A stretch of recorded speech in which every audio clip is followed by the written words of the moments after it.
Well, so I'm going to tell you a little story. All right. The story is that I had the good fortune of serving 2 years with George W. Bush when I was governor, and in the process of serving with him when he was governor, I had the occasion to be with him personally at one national governors meeting, and I left there with the impression that while this guy was very personable, he was not exceedingly bright. And I was the first governor to desert my colleagues and openly oppose George Bush's run for presidency and to support Al Gore. I gained the disfavor of Karl Rove, who was also Alabama's Attorney General's political consultant. Whether there was a connection between Karl Rove and Bill Pryor stepping in to stop a recount and his subsequent appointment to the 11th Circuit Court of Appeals is something that perhaps we'll never know. But I do know that during my term as governor, I never saw Bill Pryor, the Republican Attorney General, do anything outside of Alabama law except to allow the early certification of the results that swung the election from me to my Republican opponent. What occurred on election night, to me, is inexplicable in any other way other than somebody electronically manipulated the election results to swing the election from me to my Republican opponent. And keep in mind, it was a hard-fought political race. This was a county. The county in question was a Republican county where we expected to lose. Although I had made some inroads, distinctive inroads into Baldwin County by doing a lot of political work on the environment and protecting areas of interest that I knew the people in Baldwin County would appreciate in terms of reciprocating with a better view of me on election day, let's say. We were not disappointed with the election results, even though we had lost in Baldwin County the night of the election. But what was disappointing was after the polls had closed, after midnight, when the poll workers, the Democratic poll workers and the Republican poll workers and representatives of the media had gone home, the election officials, all of whom are Republicans, got together and recounted the votes.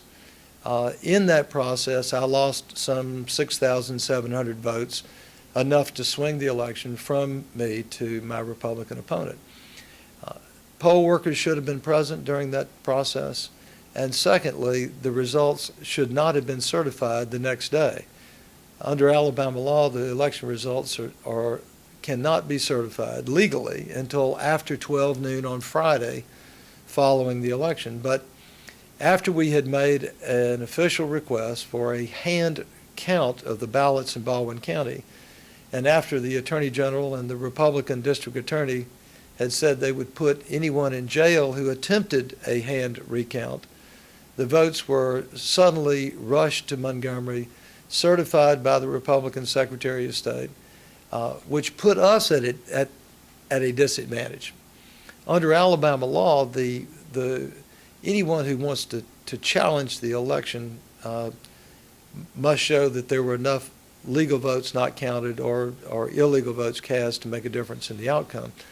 Well, the person challenging the election should have been my Republican opponent, because the votes that should have been certified on 12 noon on Friday following the election should have been that first vote, which was publicly counted in front of poll watchers.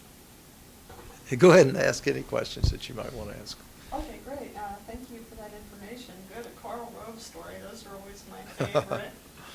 Yeah, he does not like me. He brought the president in twice. They had the largest fundraiser. They raised $4.2 million for my opponent in one afternoon event in Birmingham, Alabama.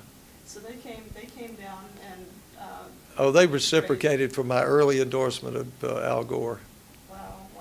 Wow. You know, crazy things do happen. When this election was stolen. There's no other real kind or sugar-coated way to say it. I was faced with a difficult choice because it was a close election. We had won by what we thought was around 3,000 votes, and we ended up losing by, I think, 1,500 votes. It would have been difficult for me to have challenged the outcome of that election. One, because they were denying me a hand recount. Secondly, even if we were to have ultimately gotten a recount from a Republican federal judge, very doubtful, from a Republican circuit judge, very doubtful, from a Republican-dominated state Supreme Court, we have one Democrat on the court, very doubtful. After what the United States Supreme Court had just done to Al Gore, I looked at the possibility of winning a legal challenge and thought, even if I were to win by any stretch of the imagination, if I could have won, then I was afraid that people would have looked at me and said, Siegelman stole the election because it was so close. So I decided to walk away from that, thinking that it's best to come back and fight another day. I think some of my Republican friends here thought that, well, if he's coming back to fight another day, let's see if we can't make that fight a little more difficult for him. So, there are constant political challenges being placed up in front of people, not just with me, but I noticed Kathleen Kennedy Townsend had been challenged, and there are other officials, other Democratic officials who've been castigated and are trying to, Republicans seemingly trying to prevent them from moving forward faster. Okay. In this most recent election in 2002, I was for a lottery. My opponent said over his dead body, as he was taking $1.3 million from the Indian casino owners in Mississippi to use in his election to defeat me. I guess there is some irony there that's not too hard to grasp, I think. The vote and recount and so forth. Well, the chronology really is this. On Tuesday night, the election officials throughout the state had made their tabulations and had announced their results publicly. Don Siegelman had won the election. After midnight in one county, 6,700 votes were switched. By the way, when they changed the vote, when they recounted the votes in Baldwin County, it was odd that the only person who lost votes was me. It didn't affect a single other race. Not one vote changed that night from the original count to the final count based on the recount that was done after midnight, after the polling officials had gone. Now, one would expect that if there was some kind of computer glitch or some kind of computer programming error, that it might have affected more than one race. But it further raised suspicions about vote stealing when the votes came back and were certified, and the only person who lost votes was Don Siegelman, the Democrat, and the only person who gained votes was Bob Riley, the Republican. Okay. So next day you woke up and... The next day we woke up, well, let me say this. I went to sleep thinking I'd won.